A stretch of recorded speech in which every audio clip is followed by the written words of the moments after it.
Let me be very clear.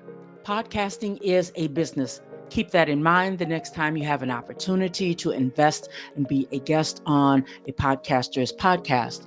Today, two separate conversations. And yes, we're talking about podcasting is a business. Conversations coming from two successful entrepreneurs. The first one is Naghilia Desravines, MBA. She is the CEO of WomELLE, the editor-in-chief of WomELLE magazine.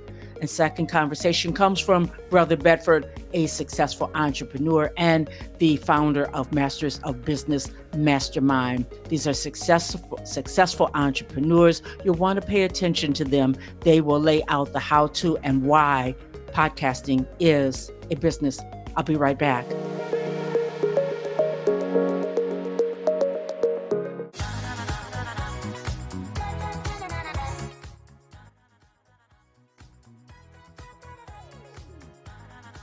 I was muted. Hello, everybody. Back again. Let me unmute myself.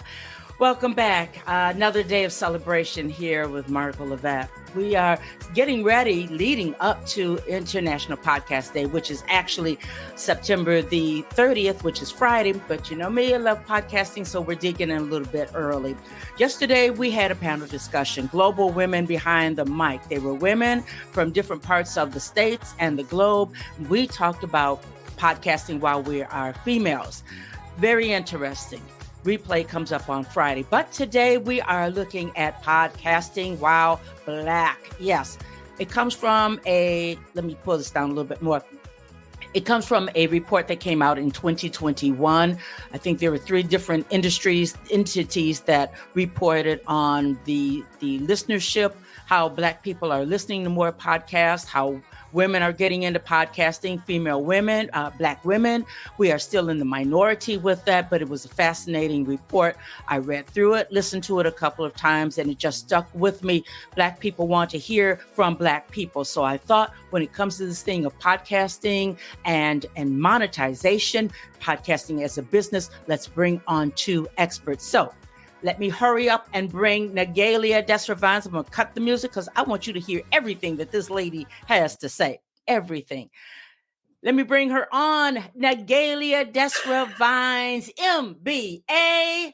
She is the founder of WomELLE. And, you know, I wanted to bring her right in before we did any commercials or anything, because in her neck of the woods, there are some thunderstorms. As bad as we need rain here in Southern California, she has thunderstorms. So we hope that the internet holds up and cooperates with us. I just want to say welcome, madam, and thank you for coming. Oh, thank you, Margot, for having me. I appreciate it. You know, for how long I owe you that conversation? I know. It's been a long time coming. But you know what? I have to let everybody know that WomELLE is an organization dedicated to mentoring business women. You have under that magazine, up under that umbrella. I'm excited. I just love this kind of thing. Up under that umbrella comes a magazine, podcast. Yes, you have a directory and a litany of services. You are dedicated to make sure that women, from the idea all the way to scaling, growing, women are able to get their business to the next level. And you meet us, and I say us because you have helped me. You are helping me so very much until it's just cuckoo crazy, you know. And before we go into the questions, I have to let everybody know what a generous person you are. You are the woman who, going off of the word of someone else, what was it, back in maybe 4 years ago, you were having an event in Las Vegas, and somehow, some way, it got to you that I am a panel moderator, and you let me do that for a whole month, and I never forgot that. Never. Girl, I ran out and bought a brand new computer. I wanted everything fresh and ready. But that's what greatness does for everyone. So when we talk about this thing of podcasting is a business, it really, really is. So now you know who Naghilia Desravines, and this woman is rocking an MBA, and she is all up in it. She is the founder of a company that is all about women. So let me dig into the very first question. Since this is leading up to celebrating podcasters, I want to know how well WomELLE even got into the podcasting industry when you began as a publishing company. You were giving people the digital exposure that they needed. How did you make this change? I should say, how did you put on this addition? Because you didn't drop the magazine. It's smoking hot, folks, but you may have added on podcasting. Exactly. That's more like a challenge. I think that I took it as a challenge. I know one person that when I talk about podcast is a business, and then I felt like a lot of people was saying that it's not a business. And I wanted to prove wrong, that podcasting is a business, and then having a podcast, you can make money off of it. And that's how literally that I said, okay, I'm going to challenge that, and I'm going to start a podcast, and I'm going to make sure that I prove that I can make money by using a podcast. WomELLE can make money by having a podcast. And that's how the podcast started. A challenge. And when you talk about the women who have, it's not like you out begging people to be a part of the podcast. Not at all. They are coming to you. Now you have a process, you have a system in place. I want people to understand that when you're becoming a professional podcaster or you're adding this onto your business, there are things that you have to do. So my next question is you already had the business in place. And so you were able to move into this challenge. For the person that says, okay, I want to be a professional podcaster. I want this to be a part of my business. I want this to be my business. Is it wise for them to come in and say, well, so-and-so is doing it this way. This is their business model. Is there a cookie cutter approach to building out this business model? Personally, Margot, the first thing I think, if you are not a podcaster already, I think the best thing is to get with someone that can help you start the podcast part of it, because that's actually important. If you don't know how to be a podcaster, I think you need to learn it first. Like what you are doing, you're teaching men and women how to become a podcaster. I think that's the first step.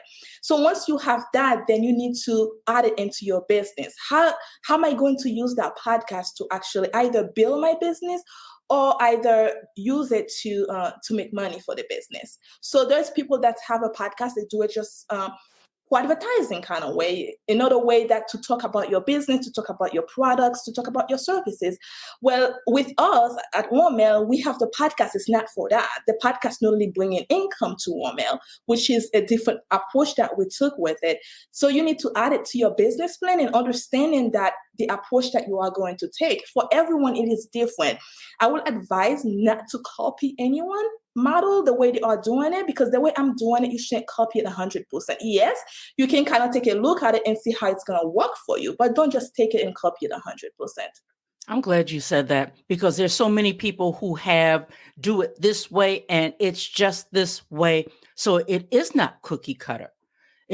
You have to understand why you're doing it and what your expectations are. Is that correct? Exactly. You have to understand why you want to have the podcast in your business in the first place. Am I doing this just to promote the business, or am I doing this to bring income into the business? So it's depending on where you want to take it. Then that's where you need to plan it to bring the income into it, or to promote your business. Either way. I heard you speak of a business plan. A lot of people want to run out, buy that mic. They want to just jump on. I'm over here on Apple, everybody. But you spoke of a business plan. And let me show everybody what I have in my hand. When I say this woman has an MBA and she walks the walk and talks the talk, she has a class. And this is her book. You'll see it in the background there. Let me level this out. And you need this because a business starts with structure. Is that correct? Exactly. Okay. So you cannot just say, I'm going to start a business without having the foundation itself. Just like when you're building a house, the first thing you lay out, you know how your house is going to look like. You probably have a drawing of it, how they called it. And then they start with the foundation of it. So it's the same thing for your business. Don't try to rush into it. And I always say people, well, I can help you make $5,000 a month, this and that. it might work for some people in the short term, but in long term, you will fall down in your ass. Steve Jobs didn't make it out like that. Founder of Amazon didn't make it out like that. It takes time. Probably before 2018, nobody knew anything about Amazon. It was not as popular as it is today. But it takes a lot of hard work, a lot of time, and they make it by actually creating the foundation, the structure, the business plan, the marketing plan, the surveys, the feedbacks. All of these are important. And then it's the same thing if you're starting a podcast as a business. You should implement all these things inside it as well. So it take 2018, we just barely knew about Amazon, but it was a thought. Somebody was working on something long before 2018. I'm glad you brought that up because so many times we get caught up in, oh, I want to be like Joe Rogan. Oh, and now everybody and their brother is telling you how to make money as a podcaster. But I'm telling you, if you don't get her roadmap, 10 steps to start a business, step-by-step workbook on how to start and plan a successful business that can grow into $1 million company. Yeah, I read everything on your cover because that's important. We look at what other people are doing and we so want that microwave, give it to me fast thing. It's scary. And when you yourself, when you started the magazine, it was a thought, but how long did it take you to build out your business? Oh my goodness. The thought for WomELLE started in 2014. And I didn't launch WomELLE until 2016. We're looking at 2 years later. That's when I launched the company itself. And we added the magazine in 2017. And even with the magazine, if you look at the first issue of the magazine and you look at the newest issue, even September magazine of 2022, it's a huge difference between the two. It takes me a very long time to make it where we want it to look like, how I want it to look like, because you have to represent your company the proper way. And it takes a process. Yes, you do need to start somewhere to get somewhere, but try not to rush into it because it's a process that you need. It's a step you need to take to get where you want to be. And when you rush into it, you miss steps because you're rushing, you're in a hurry. It's just like when you are working out, you're lifting the weight, you're so fast, you don't realize it that you're hurting your body. So it's the same thing for your business. When you're rushed, you can hurt your body in your business without even realizing that you are doing that. So it's the best to slow down, do step one and do it right. I mean, like, I'm not saying to be perfect because we are not perfect, but do it right and get the proper support that you need to actually get it done right. And then move to step two. And at least when you get where you need to get, you know that it's going to take more than just a hurricane to drop you down into your ass. It's going to take way more than that because your foundation is solid. Yes, I love that. Step by step by step by step.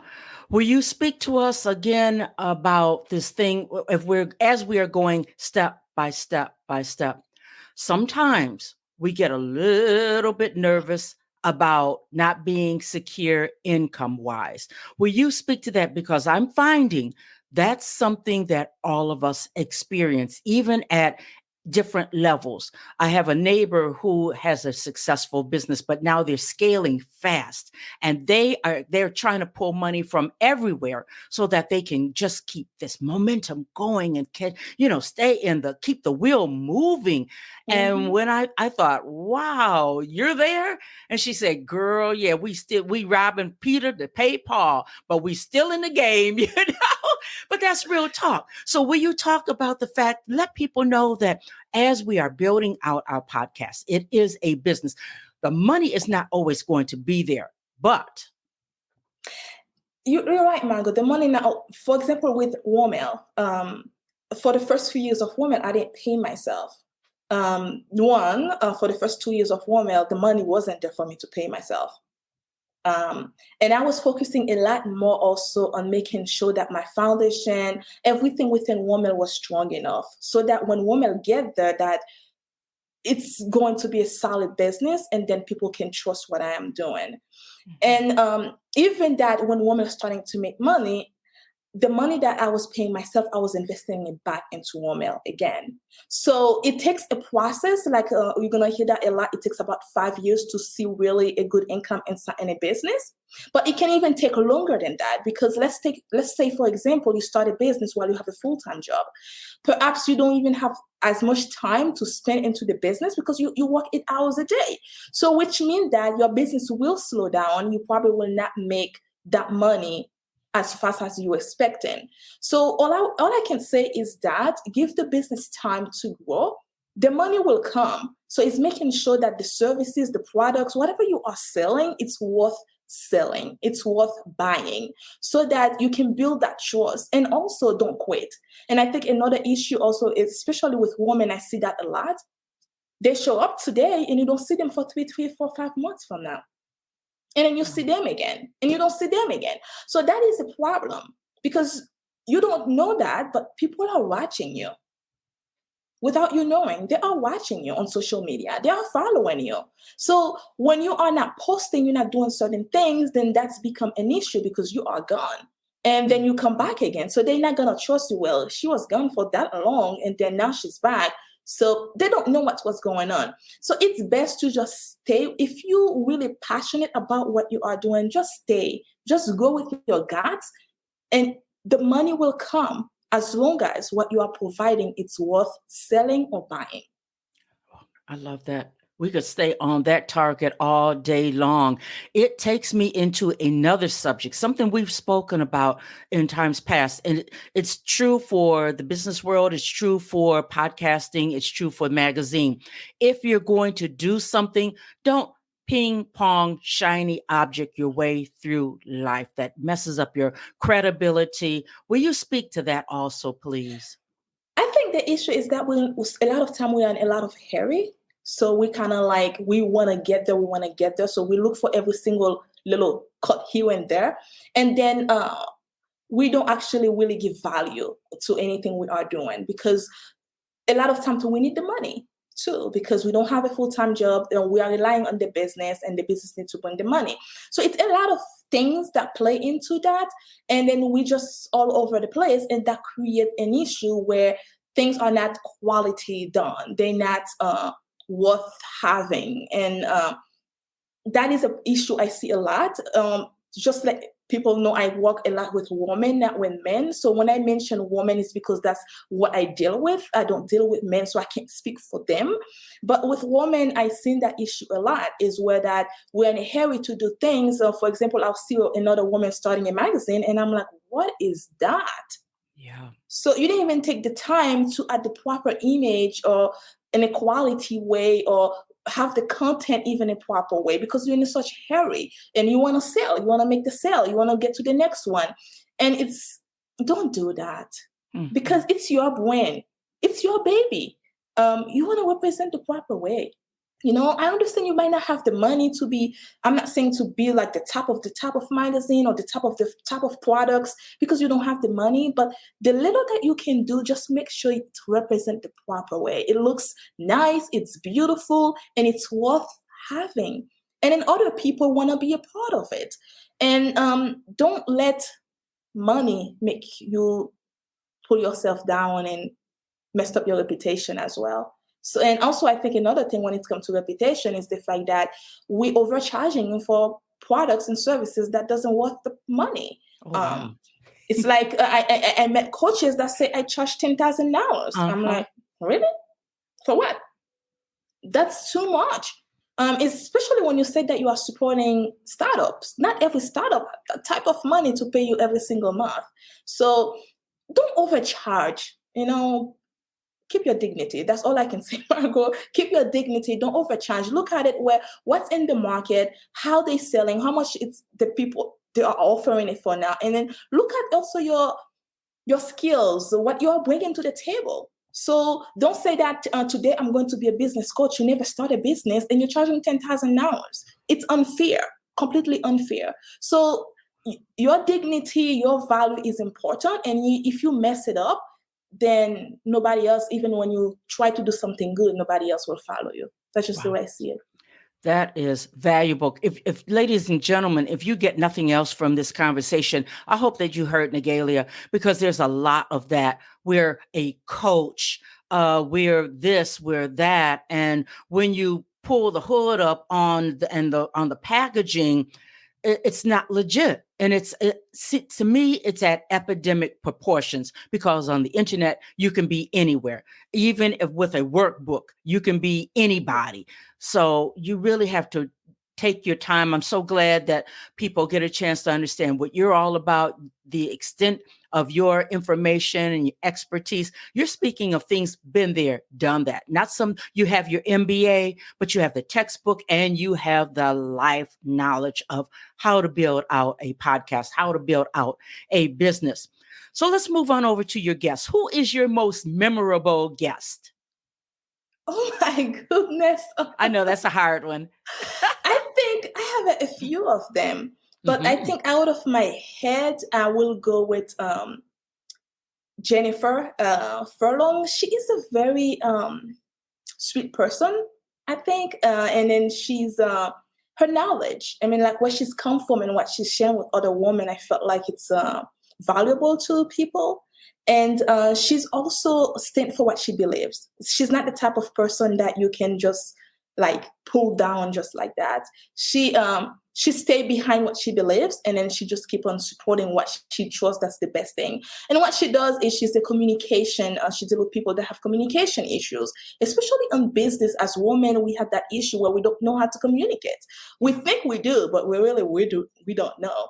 And that is a big issue if you want to grow your business. And that's exactly what she does. She helps you to be able to communicate not just with your team, but also with your clients and other people the proper way so you don't lose business. That's valuable. Yeah, and seems like she's a very humble but knowledgeable person, I would Exactly. imagine. Yes. Mm-hmm. Cool. I want to swing it on back around to this red hot topic of pay to play, or whatever people want to call it. It seems that we always get caught up on the verbiage of it. It's like Democrat and Republican. You have this camp, you have that camp, and there's no coming in the middle. What do you say about that concerning pay to play, or I don't know what else to call it. I'm just going to put it on out there. And we are looking at podcasting as a business. Where does that fit in? Pay to play. Every time I hear people say that thing, and I'm like, does that even exist? It's not, don't look at it as a pay to play, okay? So you have a business. So how are you going to get your client? Well, you're going to have a website, you have a storefront, you have the phone line. Good job. You have all these things, but they're not going to just fly out of the sky into you. So you got to go get them from somewhere. And that's come with advertising. I'm sorry to say that, but podcasting is media. Media is advertising. So which means you have to pay to get into it. You cannot expect a podcaster that spend money buying a good mic. Sometimes they have to buy new computers, a lot of softwares, spend a lot of time on cleaning, and you want to do it for free. Yeah. Why do you want it for free? You are coming into that podcast to advertising your business. So when people that are going to listen to that podcast probably going to buy your products, why do you feel that the podcaster don't deserve to get paid? So I wouldn't even let's put pay to play aside. Let's look at it in a business way. You have a business, you need a client, and you need to advertise in it. And to advertise, and you need money, and you need to pay to do that. So put podcast as a part of your plan of every year, I need to be in 10 podcasts. It's going to cost me that amount of money, and I'm going to pay for it. And it's fair enough because the podcaster put a lot of work into this. It's not just a hobby. It's a business.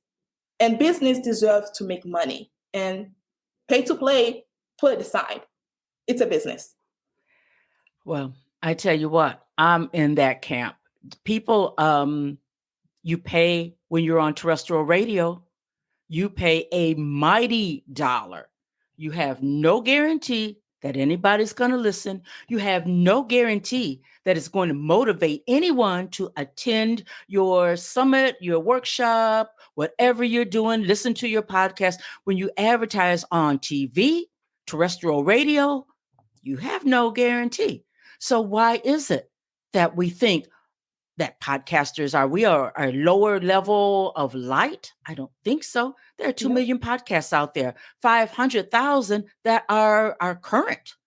So we know the stats. I'm glad you said that because I mean, podcasting is changing. The industry is changing and people's mindset have to change with that. I okay, this leads me into one final question. I'm looking at the time, but I just have to ask you this. There are speakers who say, I would never pay to speak.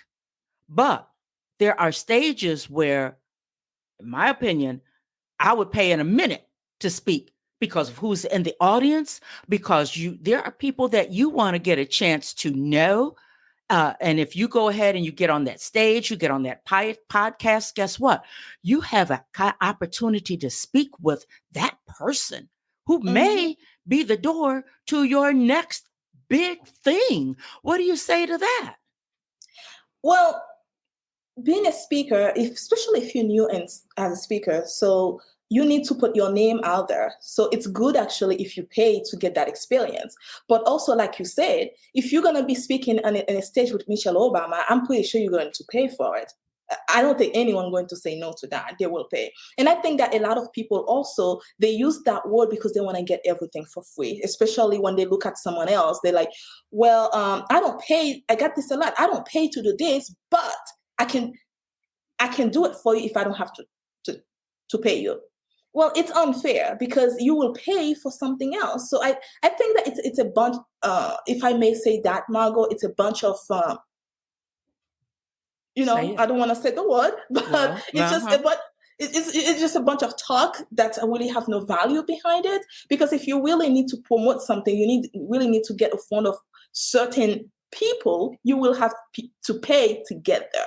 People are not just going to approach you just because you feel like you are whatever you think you are. Because even celebrities themselves pay to get where they need to be. And they have money, and also they have the presence online. Why do they have to pay to do certain things? But they still do. Why do Walmart have to pay for ads?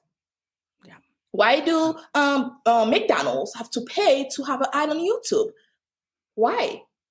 We all know McDonald's, but they still doing it. There's a reason behind it why they are doing it. So either if you want to be a speaker, they charging for it, then that's the price. If you want to be there, you have to pay for it. And stop.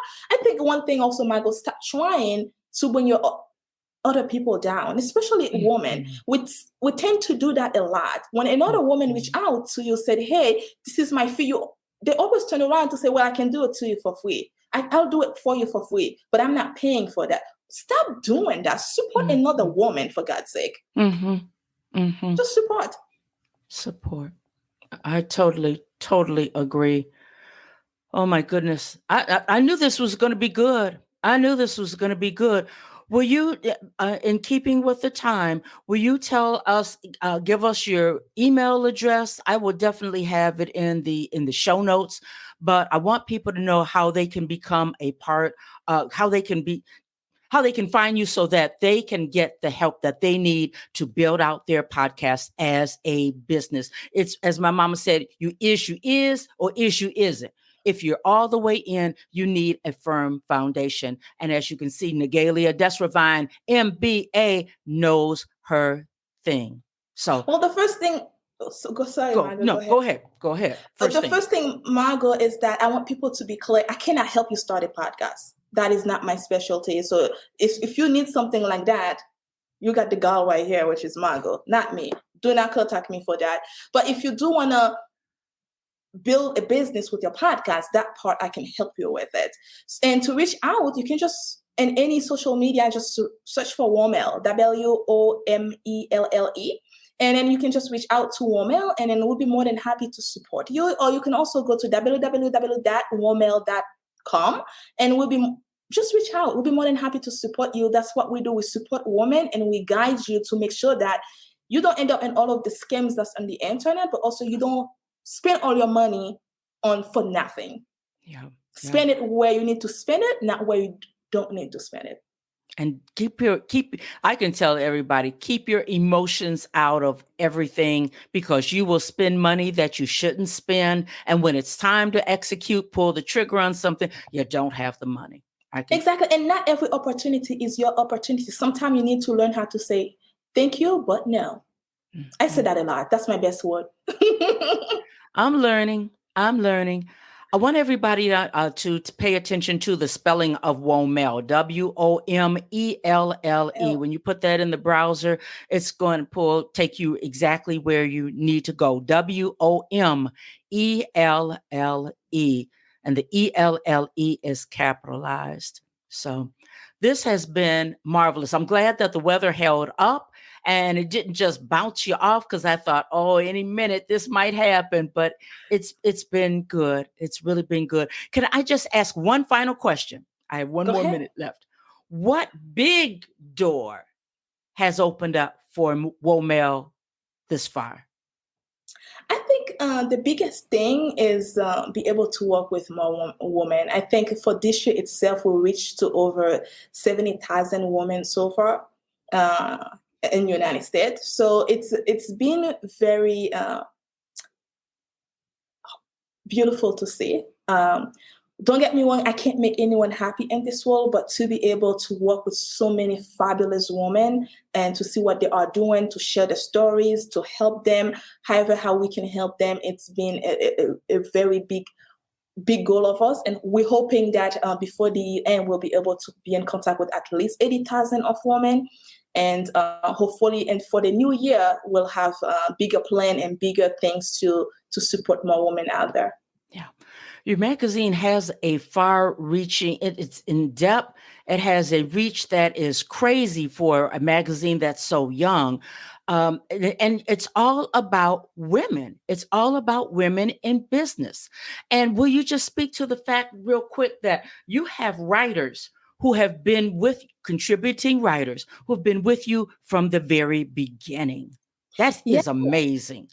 Yes, for example, we have Deborah Bishop. She's been writing with us for since the beginning of the magazine, and then never missed even one issue. And even when her both of her mother and her father passed away in the same year, and I was surprised she was still writing. And sometimes I don't know how she was holding up, because that was a big thing that's happened. And after that, she lost her dog, which is what, how we get connected with our little dogs, and then it's like three lost in 1 year, and then she continued. So I am. It was for me. I felt very appreciated, very like someone who go through so much in life and keep on going and keep on writing. That's a very big commitment, and for that I appreciate her. And I say thank you to you, all of you, that's always supporting WomELLE. Without you, I can't continue to grow WomELLE. So I do need every woman's support to continue that battle, and to continue supporting other women. Well, I think what we see is that the fact that so many we can't do anything by ourselves. The bottom line is that when you are building out your podcast, you have to make sure that the foundation is firm. But if it's more than a hobby, you really have to make sure that you get with someone who can convert that, merge it into a business. Do it right the first time, because many things happen when you have a faulty foundation. And it's just not necessary all of the time. And the charlatans and the sharks are out there. But as you can see, I brought to you today someone who is compassionate, who has passion, and is very knowledgeable. So I want to say thank you, Naghilia Desravines, MBA. She is the founder of WomELLE, which is a company that, let me get my notes, make sure that I have this correct here, is a organization dedicated to mentoring business women. You have a magazine, podcast, and so many services that will help women get started and scale and maintain. So I want to thank you. We are going to break into a commercial break, and in a minute, then I'll come back. We have in the house Brother Bedford. So this has been one heck of a time. I'm over here looking for the sponsors because your girl got some sponsors for this event. So it's marvelous. Thanks for those who are listening in and the hearts. And thanks, Naghilia. Brother Bedford, we're going to get you on in a minute, but hang tight for the commercial break.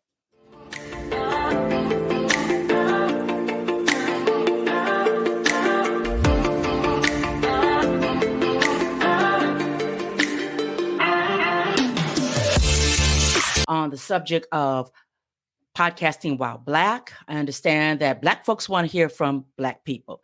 And today our subject is podcasting is a business. Now we heard from Naghilia Desravines, MBA. I want to bring on a man who is very dear and near to my heart. When it was time for me to get back into podcasting, I lost my confidence, didn't have my voice, wasn't sure about who'd want to listen to me. I mean, just cry me a river. I was a mess. But I went to Prince George's County and I heard this gentleman, I watched this gentleman speak. And I came back home and I wanted to work with him, but I wasn't sure. You know how he vetted me. It wasn't like I was going to choose him. He vetted me. The rest is history. And I'm Christian. I'll tell anybody. He came at a mighty price, but God provided what I needed because I needed someone who would see me, who would hear me as a podcaster, who would see the podcaster that I could become and the one that I am today. So let me bring him on. I'm talking about the one and only Brother Bedford. Brother Hey, Bedford, Margo. you the man. I'm the man sitting next to the woman. How are you, Margo? I am good. I tell you, these last couple of days, I've been like a little kid at Christmas. It's just crazy. This is awesome. I'm in my element, but indeed, I'm gonna put my feet on the ground and I'm gonna ask you some questions because when we move into this thing of podcasting as a business, I want people to understand that you've been in business different kinds of ways for some time. So you are not a novice at all. No, not at all. And we start out the fact that you, at once upon a time, cleaned up. You were in the entertainment industry. Mm-hmm. You were flipping houses, those, as you say, those dirty, nasty houses. Mm-hmm. You moved into that. And then what happened? How is it that you got into Conversations with Millionaires? This audio project that you undertook. You went in and boom, take us there, Brother Bedford. Yeah, no, thank you, Margaret. First, I just want to say before I get started, congratulations to you. I'm happy and honored to be celebrating this day with you that you do every year. So this is truly an honor for me to have seen your growth and development and to see you still pushing forward and doing all of the great things that you're doing. So again, I applaud you and thank you for having me. I have my her business, her voice, her conversation right here in front of me. So this is a project that we worked on together that kind of, marries what you're doing with the podcasting. And I just wanted to kind of say that because you're not a novice anymore either. I mean, you've been building out this platform to serve many people, women in particular, but again, brothers and sisters who have a voice to share through podcasting. You've been putting in the work. So I just want to applaud you and thank you for the invitation, Margo. Thank you, sir. Thank you. You mentioned the real estate piece, and that's really how I got into this whole internet piece. One of the gurus that I was studying as it relates to real estate investing invited me to a conference in Orlando, Florida.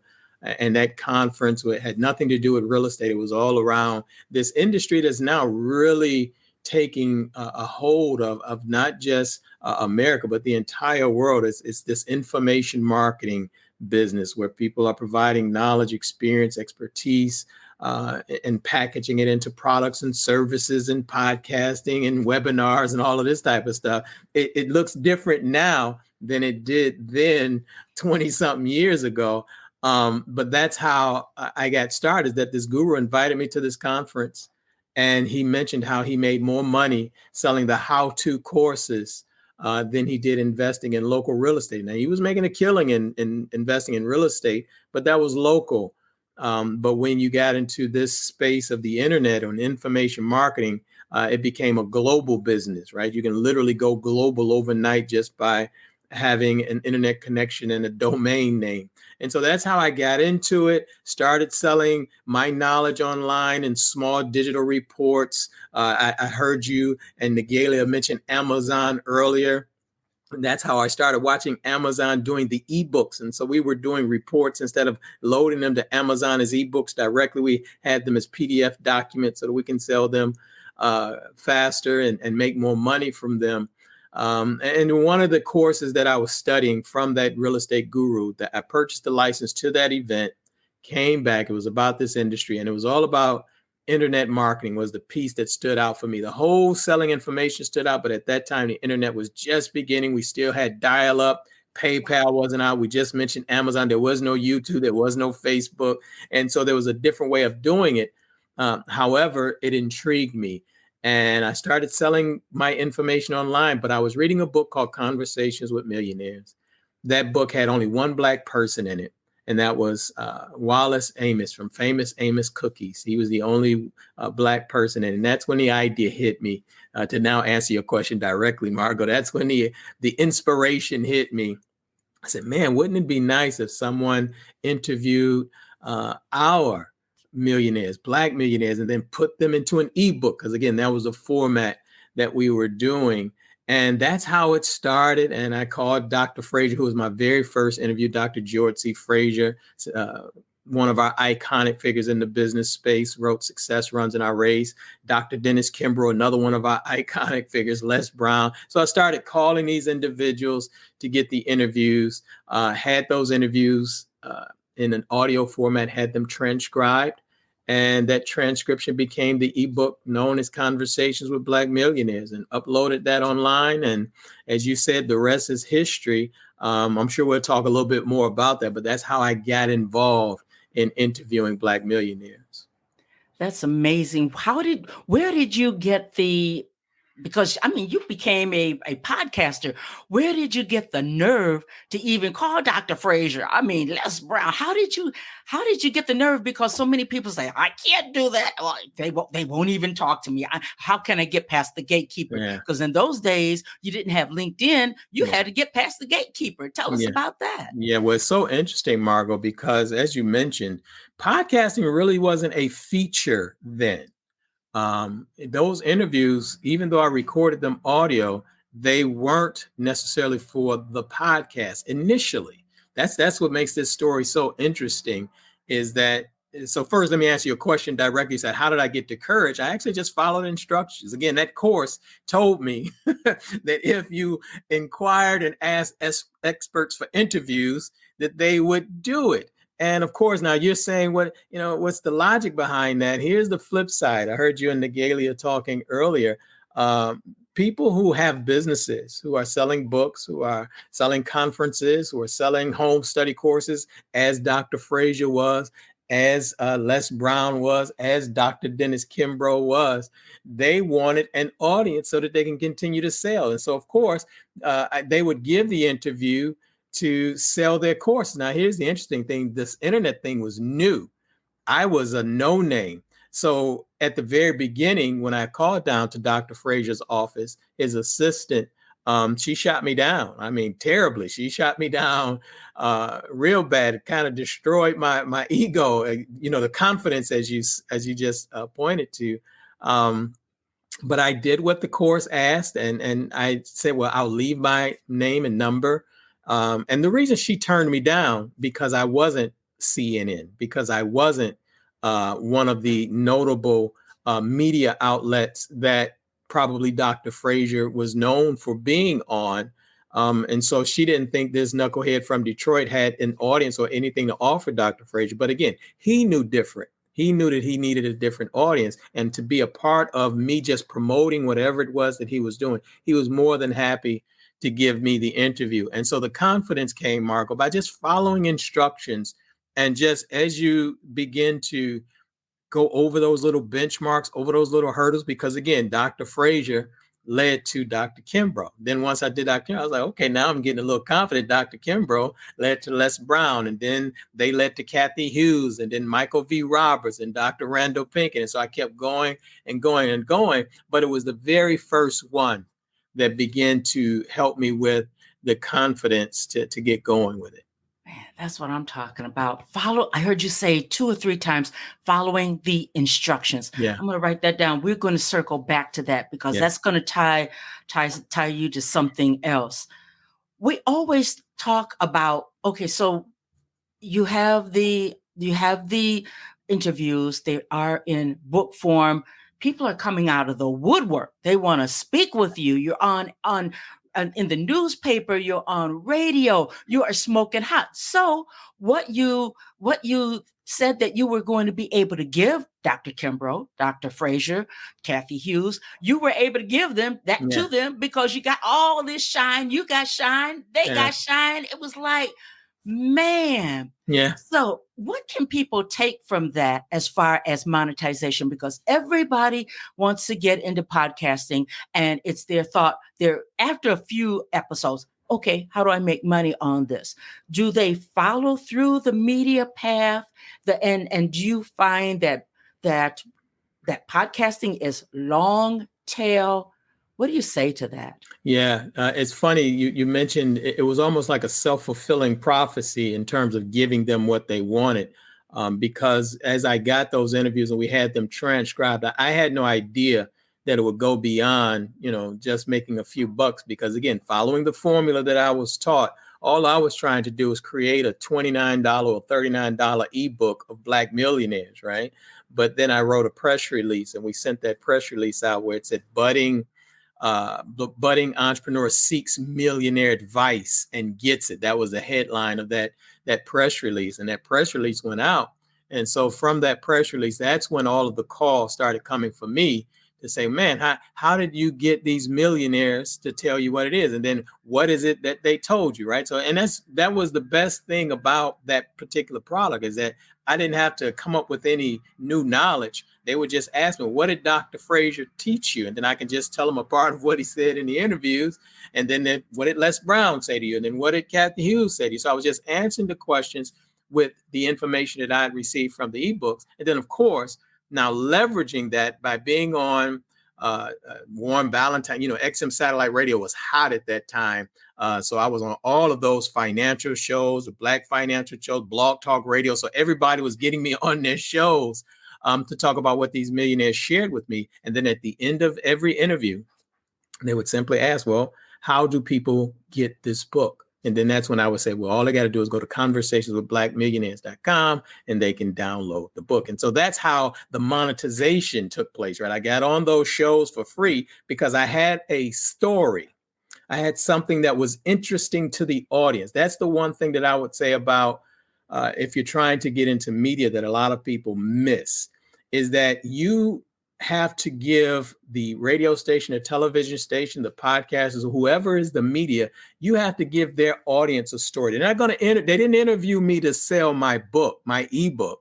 They interviewed me because I was a story of interviewing Black millionaires, sought advice and got it. And of course, I was able to leverage at that time some of the biggest and brightest and best well-known Black millionaires. And so those names resonated with people. So I gave them a story which allowed them to put me on their platforms, which allowed me to monetize it on the back end, because tens of thousands of people would go to Conversation with Black Millionaires and download that ebook for, at one time it was $29. Then we raised it to $39. Then it was $49. And then I started learning how to create back-end products from that. But real quick, just because I know we're talking about podcasting, those interviews were just done to be transcribed, but then now podcasting is growing along with this industry.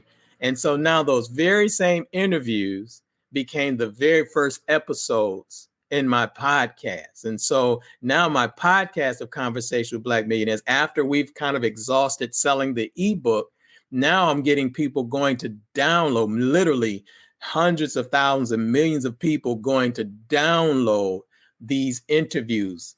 And now I'm getting the downloads, which gives an audience to future people to be interviewed. So now all of the future interviews after that, now the language changed. And I do want to say this because I think this is going to help you and others, I believe, with this thing about podcasting, is that the language changed to where now, instead of me saying, I want to interview you for this ebook that I have, or for this book that I have, I want to interview you for my show, which is what my podcast was. And I think that is a sticking point for a lot of people. It's the language. Podcasting history, for those who don't know, clearly there was broadcast radio, terrestrial radio. You mentioned that earlier. I heard you mention that. But Steve Jobs, man, the genius of Steve Jobs, really turning the music industry on its ear. By, instead of selling the albums and the CDs, created a way for people to listen to music and purchase it for just 99 cents for just a single song. And that he did that through his device called an iPod, right? And so the iPod was very famous. And again, Steve Jobs, evolving that business, saw the value in that and started saying, well, maybe we can start having broadcasts directly through the iPod. And so, of course, he used his own name. So the iPod became the podcast, but it's really just broadcasting through the iPod. Now, here it is. The iPod is gone, but the language of podcasting is still here, which simply means that you're just broadcasting your own show. And I think if people just realize that you're starting your own show, you're starting your own program, and not get caught up on the language of podcasting where it seems so, what is this mysterious, scary thing called pod? It just simply means that now Steve Jobs, along with the other people that pioneered the technology space on the internet, has developed a way for each of us to have our own broadcast studio. We're doing it right now. We're broadcasting right now through a newer technology called StreamYard that wasn't around even back then, but that's how technology keeps evolving and keeps growing. But if a person views their show or views what we're doing as a show instead of this mysterious thing called pie, I think that would clear up a lot as to how do I monetize my show? How do I get guests for my show? What am I doing with my show? What are the topics? What are the things? Building my audience for my show. Then you'll look at the different ways to kind of monetize. And I think Naghilia touched on it earlier. There's really only a few ways to do it. Once you got a show, you can only get money from either advertising. You all spoke about advertising earlier, and you just showed in the middle of the interview how you have sponsors, right? Those are the two main ways that you monetize the show. But you combine that with what we've learned from the internet over the years. And now you understand that you can also monetize it by selling your own products and services on the back end, or somebody else's products and services, and you're getting a piece of that. And that's called affiliate, right? So you can have someone on the show, and now you can become an affiliate. And then if they go to their website and purchase, you can get a percentage of that, or you can have your own show. And then after you've built up your audience, you can say, if you really like this and you'd like to purchase my book, just go to herbusinesshervoice.com. And that's how you monetize it, through your own products and services, through sponsorships and advertising. But most of us never really get to the sponsorship and advertising because we forgot that we're building a show. And the show has to, as I started earlier, the reason people invited me on their show is because I gave them a story for their audience. So when I was on Warren Ballantyne's show and some of those other shows, they would advertise a market, tune in tomorrow morning where we have this brother Bedford on the show talking about how he got business advice from Black millionaires. So now people tuned in to hear. And I think that's what is missing from a lot of us as podcasters. We forget that we got to get people to tune in. And then once we have an audience tuning in, now we can get advertisers and sponsors, because now they'll know the demographics and the psychographics of all of the different people that we're getting tuning in. So I'm hoping, I know that's kind of a long-winded answer for you, but I kind of wanted to marry what I've done and what I'm doing to kind of show you how it manifested in monetization. Even though I didn't know all of this stuff then, I was just doing it. But now that I have the experience, now I can share it and tell you and others how you have to think about this thing if you're going to do it. But see, Brother Bedford, that's what I love about you. You are a teacher. And I mean, that was college textbook, what you just gave. You know how many people how long it would take a person to come to that reality and that realization, just the information, just language. Let's change the language. When we change the language, it changes our mindset. Yeah. So now this takes me over to mastermind, because you are, and let me make sure, you're the founder of the world's #1 training network and mastermind platform for Black entrepreneurs and business owners. We're talking about the mob, masters of business. So before we dig into that, will you just let us know what is a mastermind? Because I don't think a lot of people really know. I know I didn't really understand. Yeah. Another one of those phenomenons that I'm on a mission to demystify, because it came, or it's the term. First, let me say this: there's not a millionaire or billionaire on the planet that does not, and I would even just say anyone that has achieved any level of success. But since we're talking about business, we'll use the numbers to kind of identify it. But there's not a millionaire or billionaire who has not used the principle of masterminding to become successful. It's just a principle that they've all embraced and understand that this is the way to become successful. It's a universal principle.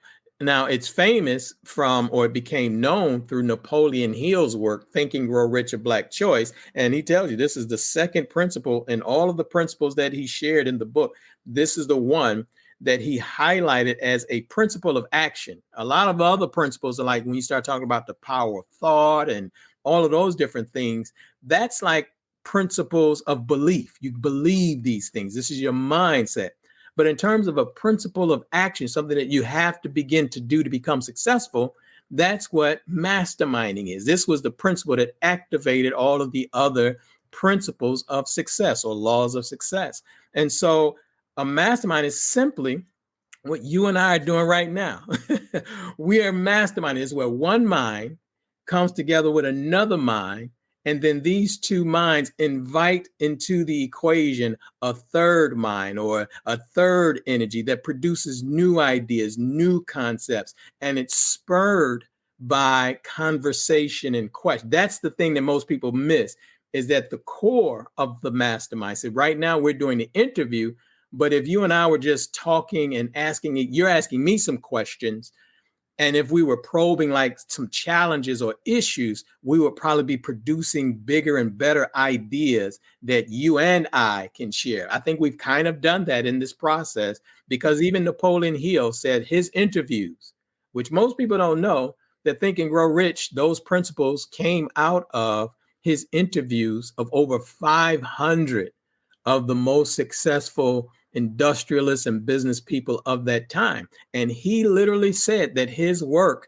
and his success was the result of his masterminding doing these interviews. So literally what you and I are doing right now, having conversation, you asking question, me sharing ideas, produces new thoughts. And as you kind of bore witness, right? You said that the way that you explain that, Brother Bedford, that helped a lot of people. You change the language. So think about that. For those who will watch this, they'll get a new idea about podcasting, a new perspective, a way that they can approach it and grow and develop. And it's all because you and I are engaged in this. We're not calling it a mastermind, but this is kind of the process.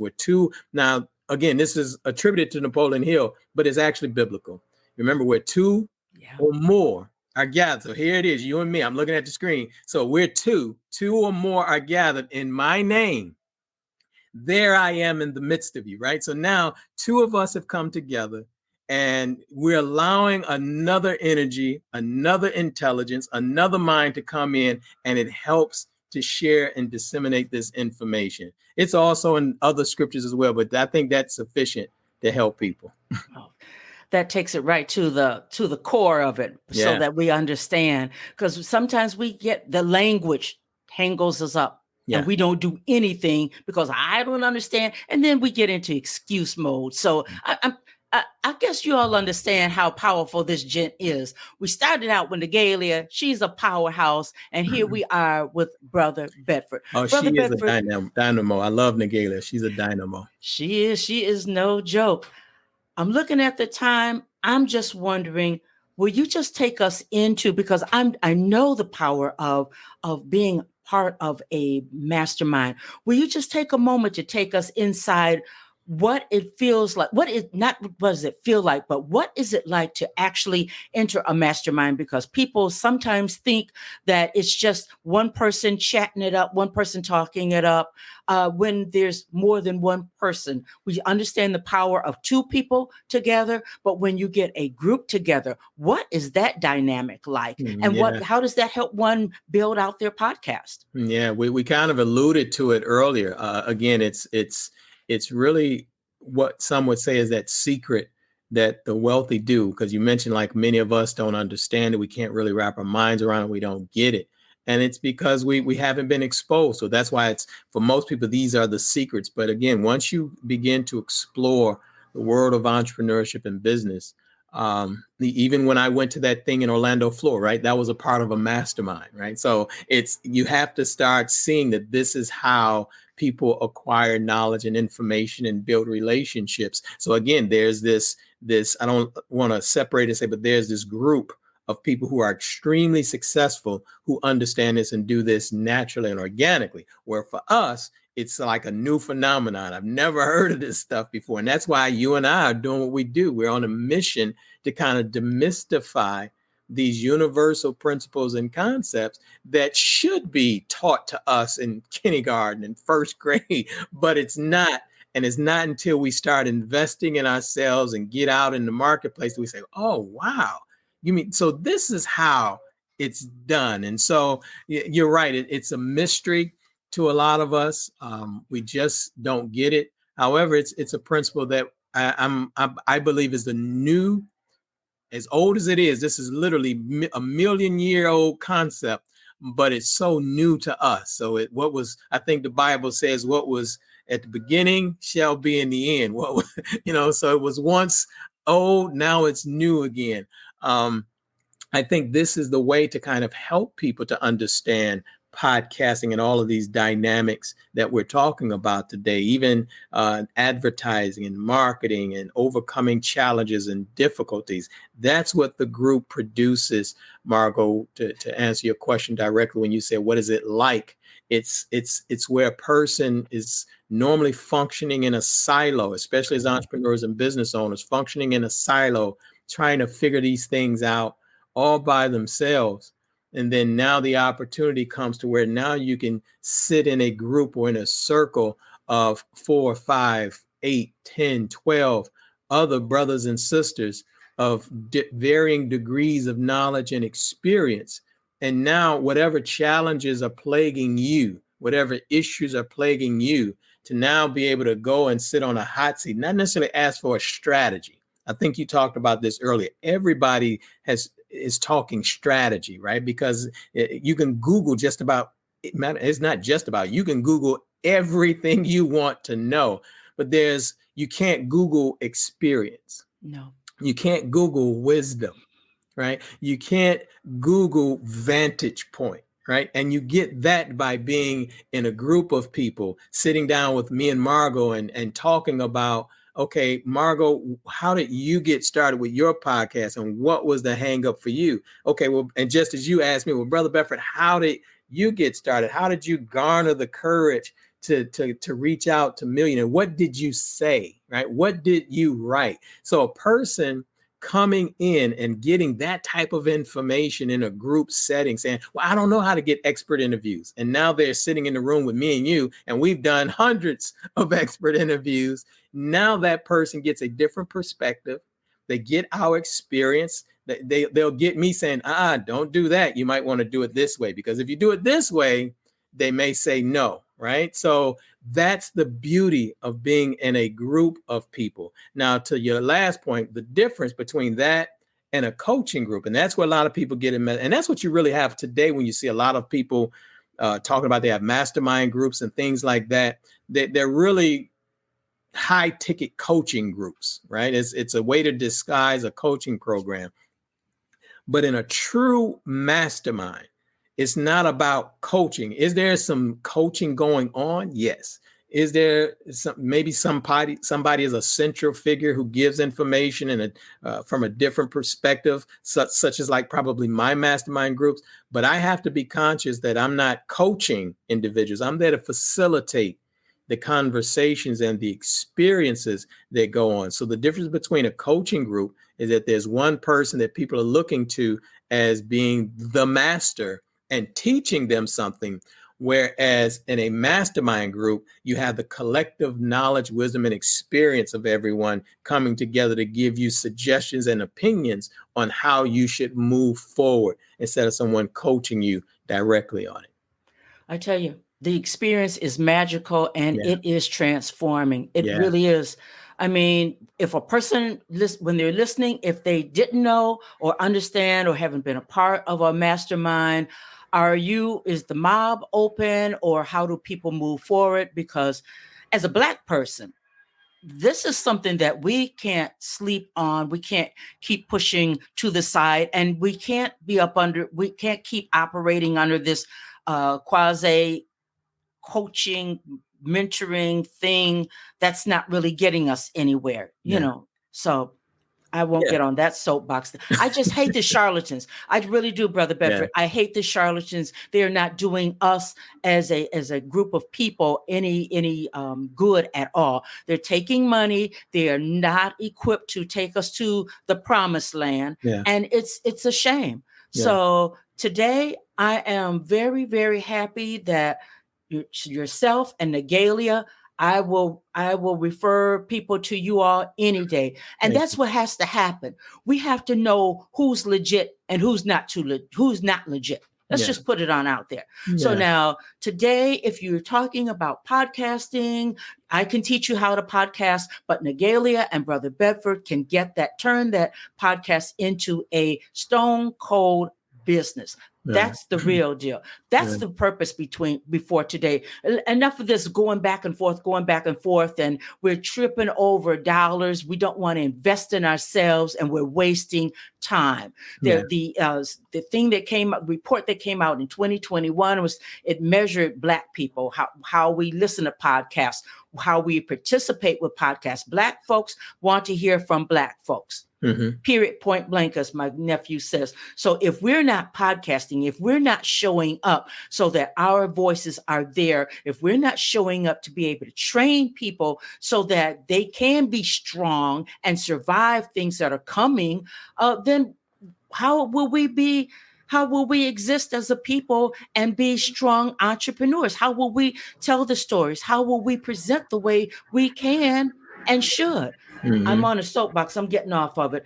But I just feel it. I am so sick of the charlatans, and I am so happy that you are here today. So tell people about the mob, how they can be a part of it. Maybe somebody wants to build out a mastermind, really be trained so that they have a true mastermind. Yeah. Well, they can go to the Masters of Business Network and mastermind.com.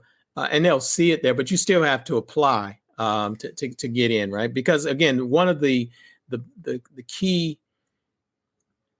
energizers of a mastermind group is having the right people. It's just like what you mentioned, like charlatans and things like that. You know, it's the wrong people are just the wrong people, whether they're in mastermind groups, coaching groups, consultants. So you want to surround yourself with the right people. And so what we do is to try to make sure that we have the right people in the group, because it is so intimate, because this mastermind concept is different. There's a lot of vulnerability there, a lot of transparency there, a lot of confidentiality there, right? So you have to have the right people in the group. So a person can go to the Masters of Business Network and Mastermind .com to kind of see, just the framework. You won't see a lot of sales material there. I've learned to kind of, it's not even about selling you. It's about if it's right for you, it's right for you. The other way is just go to brobedford.com and just get on the email list. And then you can kind of experience me to see if I'm even the right person to kind of, because there are literally thousands of brothers and sisters who are doing this work who may be a better fit for you.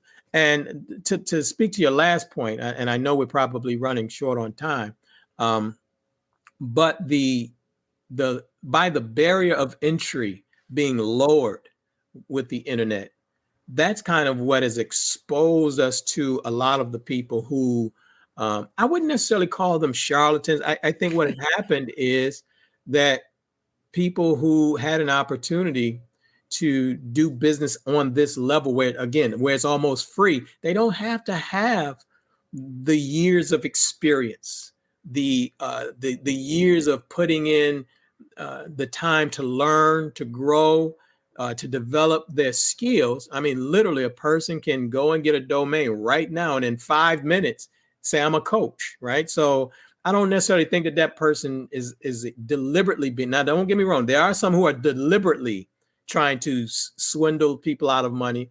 But when the barrier of entry, and this is really for anything, this is why what you were talking about earlier with Naghilia I believe is valuable on one level, but it's also valuable on another level, is that when you start hanging around the free zone, and the low ticket zone, that's where you are. That's why I call it, it's an investment. It's not a cost. Nobody wants to pay a price. That signifies pain, right? Or what is it going to cost me? But if a person is saying, what am I investing? Then the premise of an investment is that you're planting something and you're looking for a rate of return, an ROI. Right. And so when a person is not trying to invest anything, then that means that they're not really serious about a rate of return. They're looking for what we call a quick hit, or back in Detroit, we would say they're trying to hit a lick. You're trying to hit a lick, get something for free. And unfortunately, a lot of us have been raised on that lottery mentality. If I can just hit it one good time, I'll be straight for life. And we're not willing to invest in ourselves, willing to put in the time, the willingness to become the masters of our craft, right? To develop ourselves. And so that's what I believe we have, Margot, with the barrier of entry being so low on the internet, is that just anybody can do it. However, I don't blame them. That's why the onus always goes back to the person who says they want to become an entrepreneur, who says they want to become a business owner. Now you have to do your homework. Yeah. You have to so you can't be looking for the shiny object syndrome. You have to say, how do I vet the people that's going to take me to the next level? How do I know that she can help me? How do I know that he can help me without asking a question, without paying time and attention to that person, right? That would be crazy for someone to say, Margot, how can you help me with my podcast? And then they never want to listen to your podcast. All they got to do is watch you, listen to you, look at how you've grown and developed. And then they'll say, man, I love what she's done. And then it's not a matter of what can she do for me. It's a matter of, man, can I invest so that Margot can help me so that I can be my best version of myself instead of Margot just giving me something, right? And I think that's a challenge for us, but I think we are getting to the point where we're going to get through that. I believe that. I'm glad that you brought that up. And I'm always hearing you say it's investment, not cost. Mm-hmm. Once again, it gets back to that language. Yeah. Language determines how we think, how we interpret things. We could go on and on. I don't know. Yeah. You are just, oh my goodness, you are just amazing. I will make sure that, the links to how people can get in contact with you are available. I want to thank you so very, very much. I'm honored, Margot. Thank you. And again, I would say for the people, they really should connect with you, because the best way to connect with me is to connect with you. I think that's one of the missing elements. Yeah. Even when we have people who are coming on the shows like this, and you and I, one of the reasons I wasn't ready, because I don't have a current podcast right now. And so to be featured or to do something in WomELLE, I am. but at the current time, it wouldn't be right because I'm so focused on masterminding and the way that we're getting people in. So I don't have a podcast. I do have some ideas that we're working on and developing. But that's because of the relationships that I've built through those conversations with Black millionaires and all the way up until now. And I think it would be a disservice for people to come to this program and watch you and then try to leapfrog Margot. I think the best way to get in contact with me and Naghilia, the best way, and I'm not saying it's the only way, but the best way would be, how can I get closer to Margot? How can I learn from Margot? What type of relationship can I, so that Margot can walk me through the door? And I think so many of us run away from the relationship so quick. We're looking for hacks. We're looking to leapfrog. And there really isn't a way, a quick way to do that. So I would say for people who are truly and genuinely interested in learning about having their own show, learning how to do it right, learning how to do it correctly, is to see you and then let you determine through great counsel and advice, maybe now you're ready for WomELLE. Let me get you ready for WomELLE, or let me get you ready to kind of talk to Brother Bedford about masterminding or something like that. But until then, they wouldn't know that until they talk to you. And so I would say that's the best advice that I can give. And I think that's a principle that we as Black people have to begin to fall more in love with. I never just point someone to Dr. Frazier, just go there, right? It's a matter of, you should come to the conference. Matter of fact, sit with me. Maybe I can introduce, just same way I've done you, Margot. I'll introduce you to Dr. Frazier. And I'll ask you at the conference, Margot, did you take your picture with Dr. Frazier? That's how you got to get to know him. So now you got the picture. Now you build a relationship. Now you can have deeper conversation. You can have more lucrative conversations, right? Because of the relationship is being established. So if those are my parting words that I would say as relates to your podcasting as a business. Before it becomes the business, you definitely have to have some of the earlier things in place that we talked about today. And you really can't leapfrog that. You got to go through Margot. You got to ask her the question to kind of make sure that you're on the right path. And I think that's the best way to do it. It's not the only way, but that's the best way. Wow. I tell you, sage advice. It only comes from been there, done that. What can I say? You are phenomenal. It is my distinct pleasure to bring another episode from the event that we live streamed in September.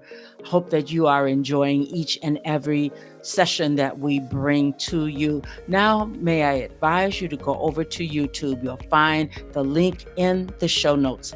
Go over and listen again, but take it all in by way of video. As I listen to each and every one of these replays, there's something that I find I missed when I was there, actually asking the questions, hosting the event. So you'll find that each and every conversation is just overflowing with information, how-to information, inspiration, and you don't want to miss a minute of that. The live stream over on YouTube, it is the total live stream uncut. So I'm asking you to go over, subscribe. It's my goal to build out the YouTube channel there. So when you subscribe, you are aiding me in building that out, and be sure to hit the little bell there so that when we put out a new episode, you will be alerted. All right. We'll be back tomorrow. Another conversation from International Podcast Day 2022. Thanks for listening. Share it out and be sure to go over on YouTube. We'll see you there. See you tomorrow. Bye-bye.